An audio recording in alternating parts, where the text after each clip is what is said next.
Olá, eu sou a Andressa. Eu vou apresentar o meu trabalho da disciplina de Siderurgia e Engenharia de Aços. E o tema que eu escolhi são as bolas de moinho, fundidas e forjadas, de aço de alto carbono. Então, para a gente iniciar a discussão, a gente precisa se lembrar, de algumas etapas fundamentais em processos industriais, que é a etapa de cominuição. Então, sempre que nós formos fazer uma mineração de um material cerâmico ou de um material metálico, ou outros tipos de processamento que a gente tem intenção em reduzir o tamanho de partículas, a gente vai passar pela etapa de cominuição. Ela já é uma etapa de moagem mais delicada, moagem mais fina. Ela é posterior à britagem, onde os equipamentos tem um potencial mais grosseiro de redução dessa granulometria. E na cominuição, a gente geralmente vai trabalhar com moinhos. São moinhos rotativos que podem ser usados tanto em escala laboratorial quanto em linhas produtivas. O funcionamento deles é bem simples, mas ele é muito eficiente. Então, por isso que a maior parte das empresas que necessitam da cominuição fazem uso desse equipamento. Aqui eu trouxe um vídeo que traz o fluxo da moagem, mas eu vou adiantar ele. Então, a gente vai ter o material extraído, e encaminhado através de correias transportadoras. Ele é britado em equipamentos próprios para isso. E em seguida encaminhado para os moinhos rotativos. Esses moinhos eles são preenchidos continuamente pelo corpo moedor, que pode ser uma bola, que é o foco desse trabalho, mas também podem ser barras e outros tipos de formato, mas as bolas são as mais utilizadas. Então, nessa figura a gente consegue ver como que é o movimento dentro do moinho, essas bolas são lançadas. Existem dois movimentos que a gente até vai entrar um pouco mais em detalhe no próximo slide. E aí, na sequência, o minério é encaminhado para essas peneiras vibratórias, que também fazem uma separação física do material. E na sequência, esse material ele vai ser flotado, onde são adicionados coletores específicos e outros reagentes químicos que fazem a separação química do material. A moagem ela vai ser uma das etapas mais caras do processo industrial, tanto pela quantidade de energia que é demandada para o funcionamento desses equipamentos, quanto para o desgaste dos equipamentos de reposição que são utilizados, tanto as bolas como os revestimentos, que geralmente são refratários, peças de reposição. Então, é uma etapa bastante crítica do processo e uma etapa bastante cara. E além disso, é uma etapa que necessita de constante manutenção e monitoramento, porque a parada do moinho impacta em custo também para uma operação. Agora, falando um pouco mais das bolas de aço em si, dentro do moinho elas vão desenvolver dois tipos de movimento. Então, aqui a gente vai falar primeiro do movimento carcaça, que está representado nessa figura. Então, o moinho rotativo, ele vai submeter as bolas a dois tipos de forças. A primeira força é a força centrífuga, porque esse material vai ser rotacionado. Além da força centrífuga, ele está submetido à força da gravidade. Quando a força centrífuga ela é superior à força da gravidade, o movimento vai ser uma trajetória circular. Porém, não é o que é tão interessante, A gente quer moer o material, então a gente precisa que a força da gravidade supere a força centrífuga e assim o material, as bolas, elas prevaleçam nesse movimento aqui, que é a trajetória parabólica. Então, aqui a gente também percebe que uma característica importante para essas bolas é que elas tenham uma alta densidade, Quanto mais pesadas elas forem, mais fácil vai ser fazer com que essa força gravitacional supere a força centrífuga. E por que a gente quer que elas tenham esse movimento? Porque assim elas vão ser lançadas umas sobre as outras, e aí pelo mecanismo de abrasão, elas vão ser cominuídas, né? A gente vai fazer a abrasão tanto das bolas, que não é o desejado, mas a gente vai fazer a abrasão do minério e, consequentemente, das bolas por abrasão. Então, aqui a gente já prevê uma das falhas, né, do nosso material, porque a bola vai estar submetida à abrasão. Além do movimento carcaça, existe também o movimento catarata. Ele vai ser governado pela velocidade em vez da trajetória, e aí ele é ideal para quando a gente quer uma granulometria não tão fina, um material um pouco mais grosseiro. Aqui para o carcaça era a ideia de uma granulometria mais fina. E aí, em vez do mecanismo ser governado pela abrasão, a cominuição vai ser governada pelo impacto, no caso do movimento catarata. Então, de forma geral, a gente vai querer bolas com alta densidade e também, quanto maior essa área superficial, mais superfície existe para ser desgastada, né, desse minério, e também maior é a energia para essa cominuição. Então, geralmente, a gente vai buscar materiais com alta área superficial. Os diâmetros dessas bolas variam bastante, eles podem ser desde 2 milímetros até 90 milímetros e 200 milímetros, então existe uma vasta gama que vai depender do tipo de minério ou do tipo de material que está sendo moído, da dureza e do tipo de bola também. Aqui eu trouxe a composição química de 2 players fortes nesse mercado de fornecimento de bolas de aço. Essa primeira tabela é do fornecedor Molycop. A gente percebe aqui que o conteúdo de carbono é alto, né, de 0,9% a 1,1%. Aqui configuraria, então, um aço de alto carbono. Os principais elementos de liga que a gente tem aqui são manganês, silício, cromo e molibdênio. Aqui embaixo a gente tem a composição química do fornecedor CITIC. Ele também tem um alto conteúdo de carbono, mas ainda inferior ao da Molycop, de 0,7 a 0,82 e de 0,58 a 0,66. Os elementos de liga são basicamente os mesmos, mas aqui ele também indica o fósforo, o níquel e o cobre. Essa primeira bola a gente sabe que foi feita através de forjamento, e essa segunda o fornecedor não indicou qual foi o processamento. Independente do tipo de processamento que seja adotado, ou forjamento ou fundição, o tratamento térmico recomendado para manter essas bolas bastante duras é a têmpera, visando a obtenção da estrutura martensítica. E relembrando rapidamente o que a gente viu na sala de aula, né? A martensita é uma fase fora do equilíbrio do diagrama de ferro-carbono. Ela é uma fase metastável, que surge, né, devido ao aprisionamento dos átomos de carbono, porque o resfriamento vai ter sido tão rápido que não vai haver tempo para a difusão do carbono durante a decomposição da austenita. E assim ele vai gerar um cisalhamento na rede. Então, a gente até tem aqui a célula unitária, né, da martensítica. E isso vai conferir ao material uma dureza elevada, acompanhada de uma fragilidade. Então, por isso que vai ser necessário também a realização do revenimento após a têmpera. Nesse caso aqui, como as nossas ligas elas têm um teor de carbono acima, um teor elevado, a gente vai ter a formação da martensita em placas, porque vai ter uma maior quantidade de carbono acumulado, né? Então vai formar regiões mais grossas do que no caso da martensita em ripas.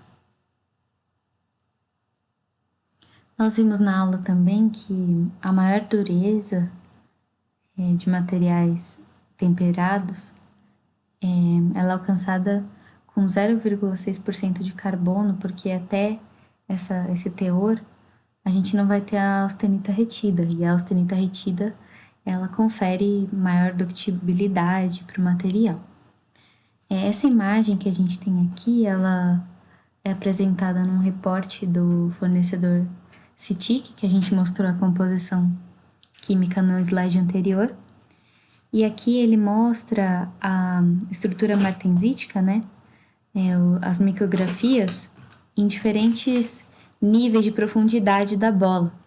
Então a gente percebe que no interior ela tem uma dureza de 60,8, na metade também 60,8 e na parte da superfície essa dureza já é um pouco mais elevada, de 62.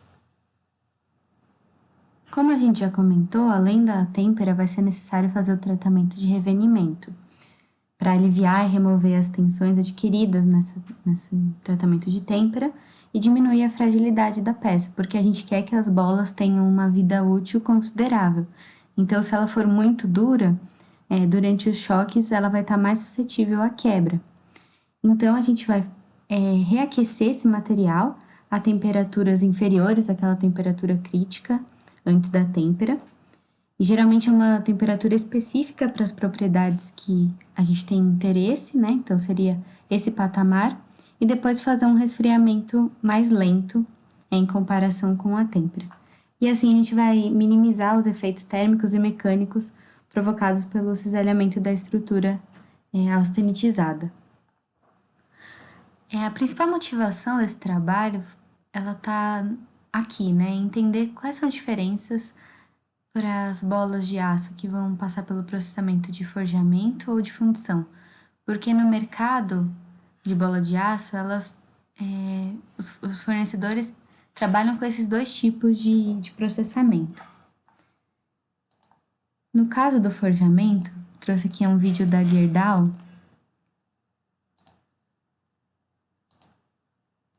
Então, a gente vai ter como matéria-prima, geralmente, barras de aço que vão ser fundidas. Elas podem ser tarugos ou placas.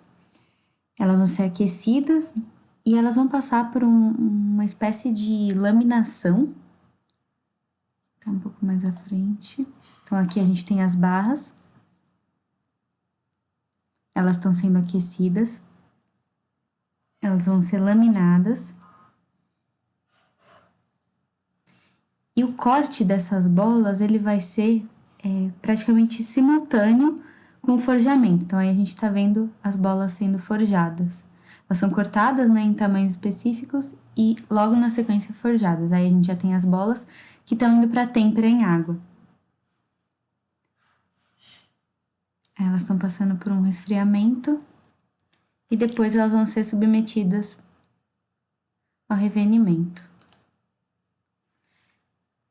Já na fundição, a gente vai ter uma fabricação que se inicia com metal líquido, que vai ser vazado na cavidade de moldes, e aí as dimensões e formatos desses moldes vão ser bem definidos. Então, aqui a gente já tem uma das principais vantagens de trabalhar com a fundição. A gente vai ter uma grande variedade de formatos para as peças, acompanhada de uma razoável resistência, uma boa tenacidade e um baixo custo em relação ao forjamento. Já o forjamento, ele vai trazer mais características bacanas para a nossa bola, né? Então, a alta resistência mecânica quente, boa tenacidade, elevada resistência à fadiga, resistência à formação de trincas e a resistência à abrasão, que vai ser bastante importante também. Então, aqui a gente tem a composição típica, composição química típica para as bolas fundidas e forjadas. A gente percebe que alguns elementos de liga vão ter teores diferentes, como, por exemplo, o silício, que é um pouco maior nas bolas fundidas, e o cromo, que é um pouco maior nas bolas forjadas. O teor de carbono também vai ser geralmente um pouco maior nas bolas forjadas, mas o restante, como manganês e os teores que devem ser baixos do fósforo e enxofre, são similares. A gente quer teores baixos de fósforo e enxofre para evitar as perdas de dutilidade que a gente conseguiu através do revenimento. O cromo vai ser muito importante para aumentar a resistência à abrasão e a temperabilidade e também aumentar a tendência da formação da martensita, porque o cromo é um elemento que desfavorece a difusão, né? E como a martensita é uma transformação de fase não difusional, né? A gente deseja esse tipo de comportamento. O silício, o manganês, o fósforo também são importantes para ter uma bola com alta dureza e alta resistência. Agora que nós já conhecemos as composições químicas e os tipos de processamento das bolas de aço, a gente precisa estudar as falhas potenciais, porque é certo que vão ocorrer falhas com essas bolas, já que elas dentro do moinho vão estar muito suscetíveis ao desgaste. E quanto mais a gente puder postergar esse desgaste, melhor, porque aí nossas bolas vão ter vidas úteis maiores e, consequentemente, o consumo vai ser menor e o custo da operação também vai ser reduzido. Esses dois autores, o Mintek e o Kruger, definiram que as bolas dentro do moinho vão sofrer dois tipos de desgaste, por impacto ou por abrasão. E na realidade, esses fenômenos acontecem simultaneamente. 75% das vezes as bolas vão sofrer os dois tipos de desgaste. Mas a gente também não pode deixar de fora o desgaste corrosivo, porque o mineral que vai ser preenchido, né, junto com água nos moinhos, ele vai ter esse potencial corrosivo porque ele é uma polpa mineral que contém uma solução de íons. Então, de forma geral, a gente espera esses três tipos de desgaste. O desgaste por impacto, ele é provocado pelo constante choque entre dois materiais, nessas cargas sendo aplicadas. O desgaste por abrasão acontece quando tem uma partícula áspera que se move sobre um outro corpo e assim vai removendo material da superfície do corpo com menor dureza. Por vezes, a bola vai ter a função de remover esses corpos do mineral, que é a nossa intenção, mas por vezes o mineral pode fazer o efeito contrário e remover partículas, né, da nossa bola. E o desgaste corrosivo, como a gente já comentou, vai ser decorrente dessa exposição a íons. E aí, além de ser um mecanismo mecânico, né, um processo mecânico, vai ser um processo eletroquímico também. Essa figura 9 apresenta uma bola de aço que foi submetida a ensaios de impacto reincidentes. Então, aqui a primeira imagem é quando ela já tinha sofrido 10.000 impactos. A segunda imagem, ela já sofreu 60.000 impactos. Aqui já foram 270.000 impactos e, por fim, 500.000 impactos. Então, a gente vai percebendo a deformação dela e o desgaste ao longo desses impactos que são aplicados. Diante de tudo que nós vimos até aqui, pensando nos tratamentos térmicos, na composição química, nos tipos de falha que essas bolas certamente vão sofrer, fica aqui a questão, né?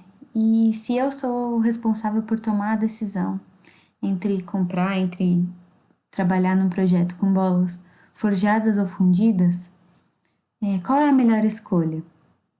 Como em todas as decisões, tudo vai depender de outros fatores, vai depender do tipo de minério, de quanto você tem de orçamento, né? Porque, como a gente viu, geralmente as fundidas vão ser mais baratas. Mas algumas outras características que podem nos ajudar a tomar essa decisão são a dureza das bolas e a densidade delas também.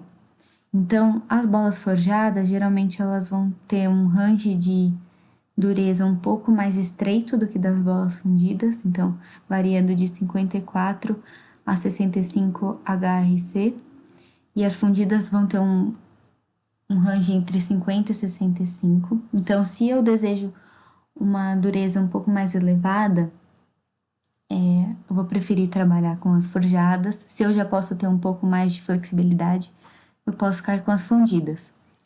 Pensando em densidade, a gente se lembra também do que nós vimos no começo da apresentação sobre as trajetórias, né? Que a gente vai conseguir aquele movimento de cascata quando a bola faz a trajetória parabólica, em que a força gravitacional supera a força centrífuga. Então, uma densidade maior pode ser mais interessante. No caso das forjadas, elas vão ser um pouco mais densas. E alguns autores fazem algumas simulações usando essas duas características da dureza e da densidade para estimar o consumo de bolas, né? Então, um trabalho de Machado de 2015 estimou que as bolas forjadas elas têm um consumo inferior às bolas fundidas. Então, aqui a gente teria 0,012 contra 0,17 milímetros por hora de consumo. E aí isso configura 30% a menos que é justificado pelo fato de que essas bolas fundidas vão ter mais porosidade. Então, por isso que elas têm uma densidade até inferior. E isso vai acentuar o desgaste. Então, o tempo de vida delas vai ser inferior às das bolas forjadas, por isso eu vou precisar alimentar mais vezes no meu moinho mais material novo. E aí é importante calcular quanto que isso vai custar, né? Porque às vezes o custo da bola fundida unitário é inferior, mas o consumo é superior. Então, eu não vou ter um ganho tão significativo e já vou ter aberto mão de propriedades mais interessantes para o meu sistema. Então, aqui no nosso caso, né, nossa contribuição seria escolher as bolas forjadas diante das características que nós analisamos. E é isso, muito obrigada pela atenção, até mais.